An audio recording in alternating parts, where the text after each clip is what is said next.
Thank you very much.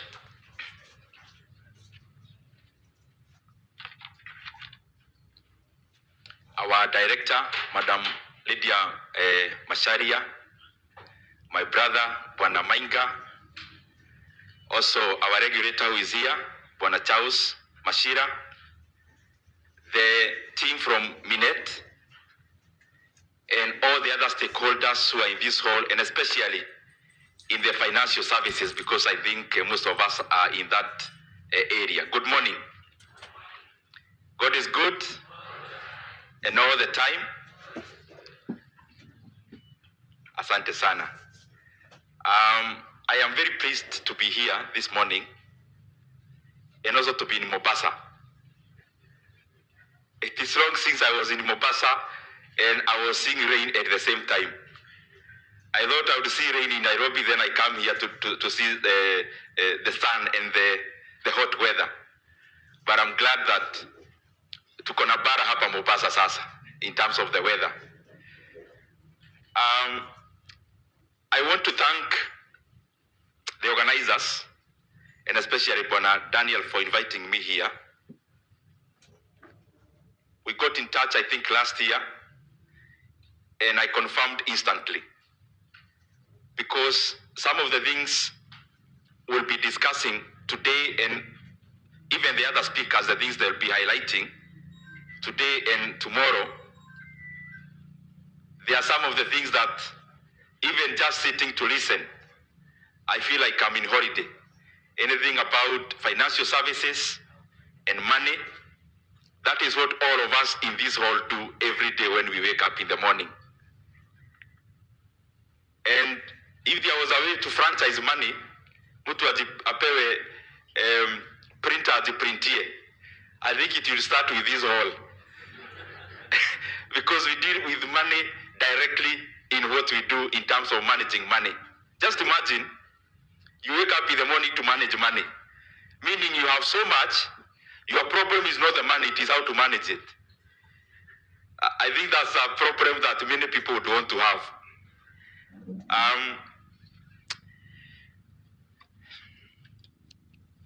I'll give some points, but others I'll also speak of my might, because I am privileged to have been in the capital markets.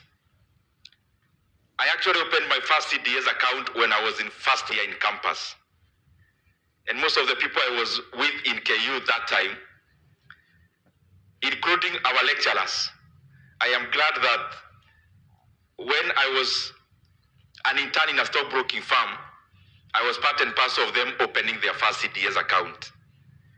And therefore, some of the issues I'll be sharing, I know we are talking about pensions and management, but because I was told there are stakeholders who are beyond that, you allow me to also be a little broad in terms of money and investments, and specifically on the topic that I was given.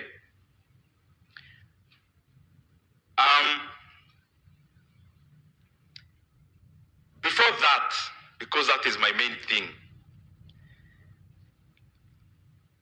when the MC was doing the introduction, he rightly mentioned that I am also a servant of the people of Kenya, being MP for Kiharu constituency. And you seated here and other Kenyans, you are my Wadosi. And it's important that I take the first 1 minute just to say that I really appreciate the role that I play as Member of Parliament in the National Assembly. And I am glad that this January, among the many things we have done in Kiharu, we are privileged to have also done something that is very important in deepening education in Kenya.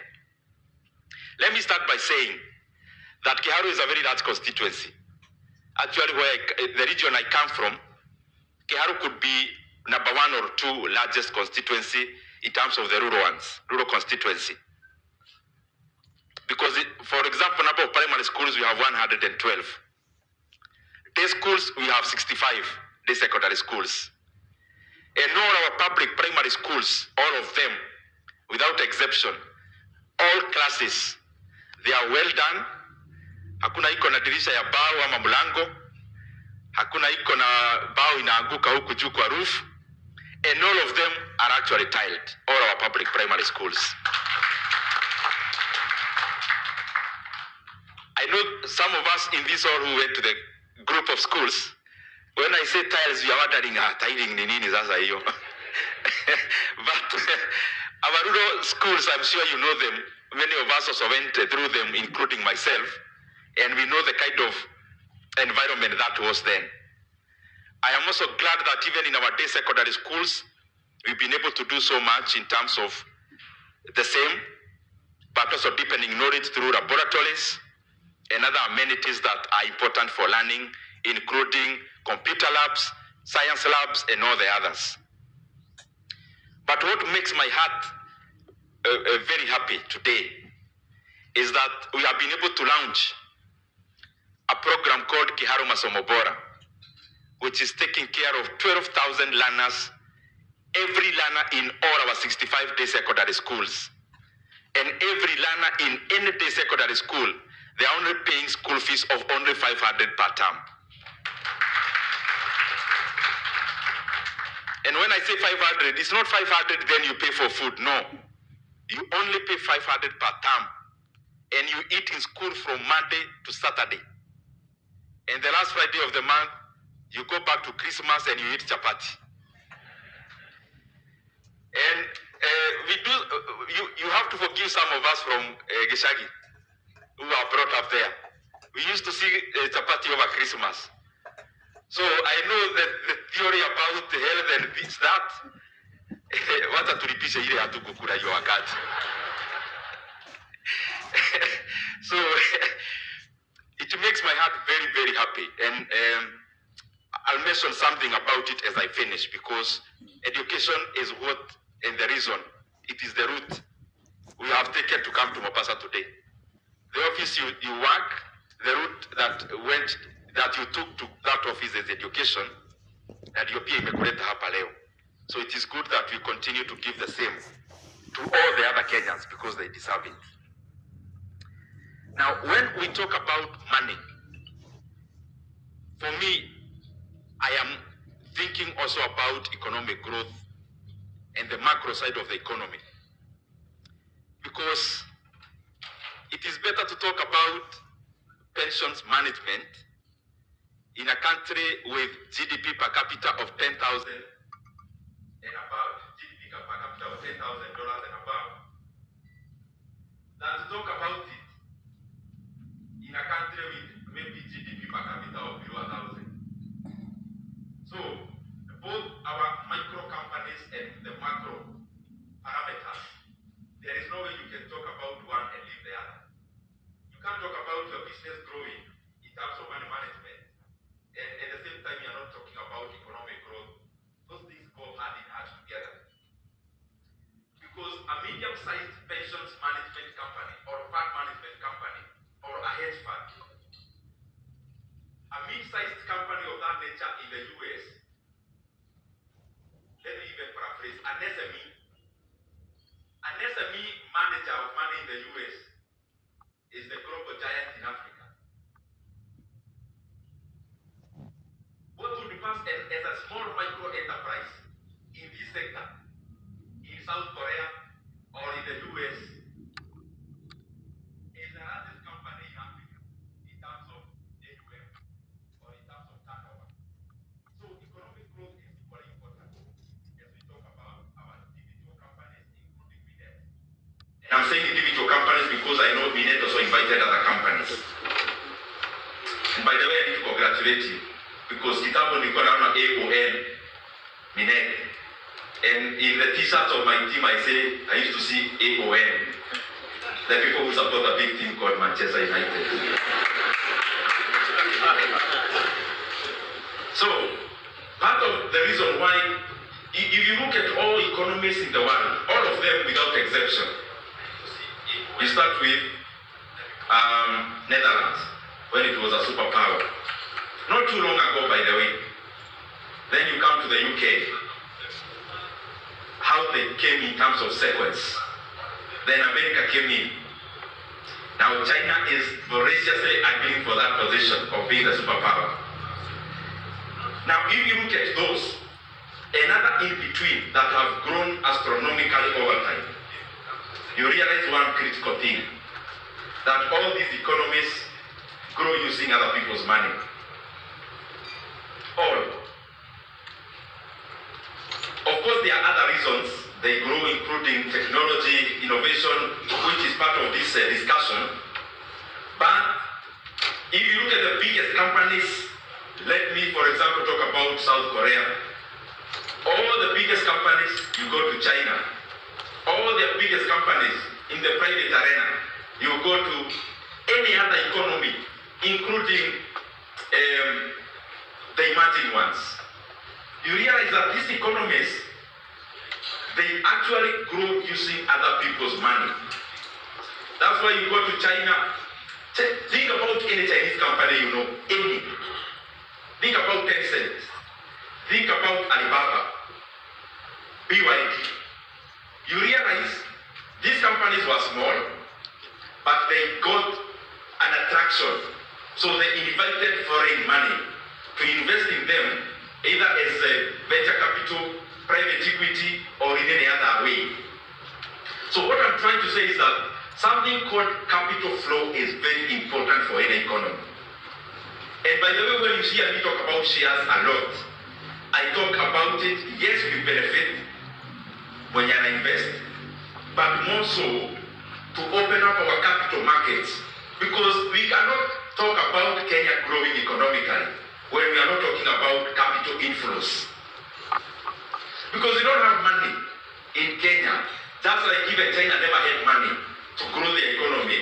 They had to rely on the selfishness of other people with money to invest in them through equity, in terms of getting equity. BYD, Berkshire Hathaway from America was there. You go to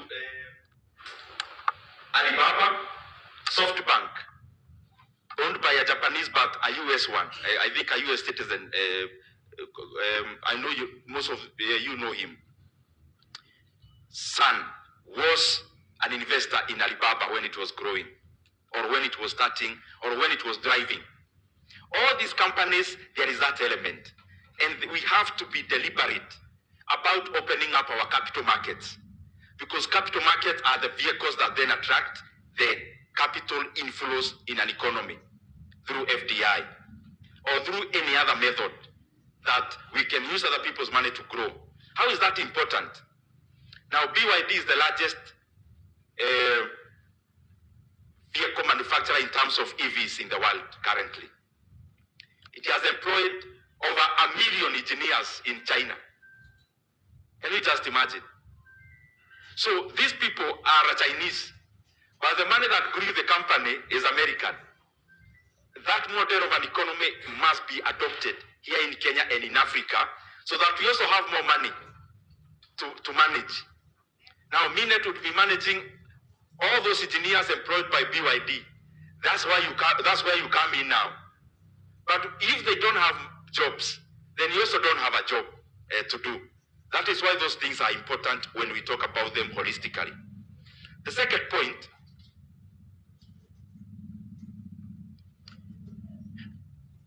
our financial industry.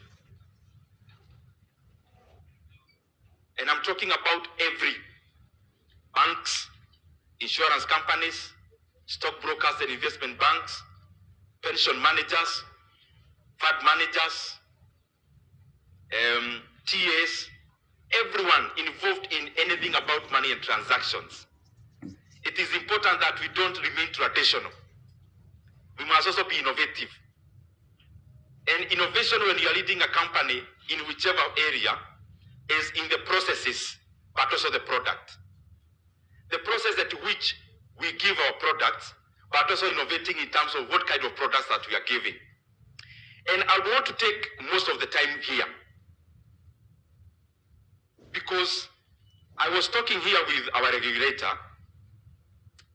and it is just startling. And I was wondering, why do financial companies hire actuaries?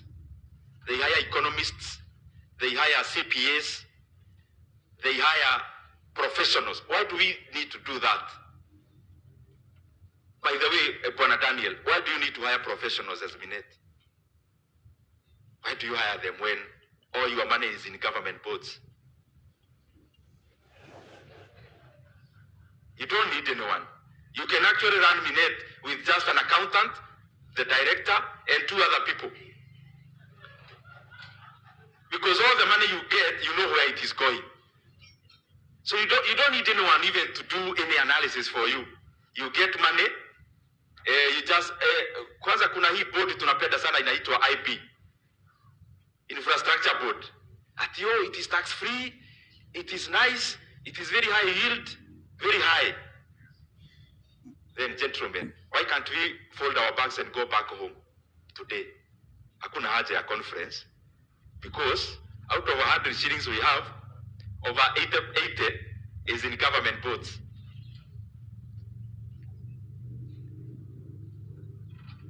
I can see the smiles which are sheepish. Those smiles don't seem very honest. That is the area where we have to think. And if there is any other point I'll give, it is only that one. And don't tell me about regulations and laws. That's why I'm here. That's why the regulator is here. Laws in Kenya are versatile, especially a law that is not entrenched in the constitution, like the regulations that guide the financial industry. They are versatile, they are dynamic, and therefore, they are not cast in stone, they are cast in rubber. You can change. They are actually written on a piece of paper with a pencil.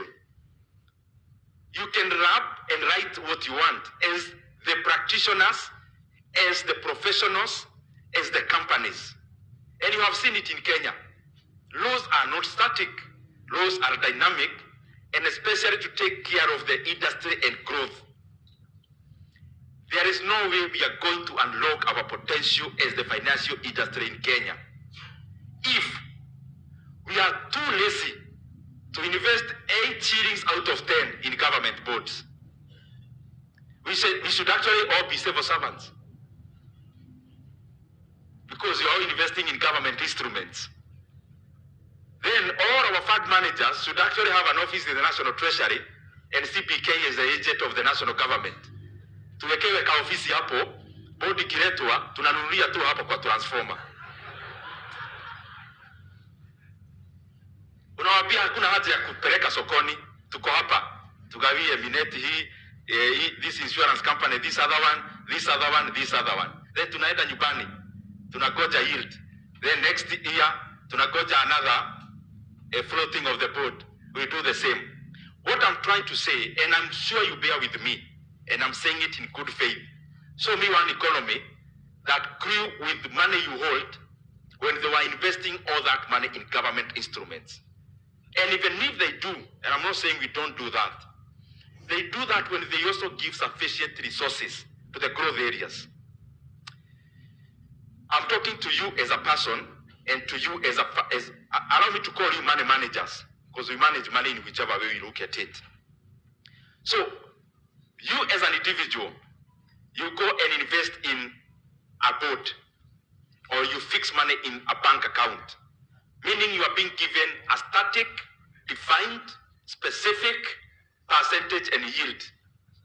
But there is something else also. You have invested with something that has no growth. Government board has no growth. Any instrument that you are assured of the return has no growth, including rent.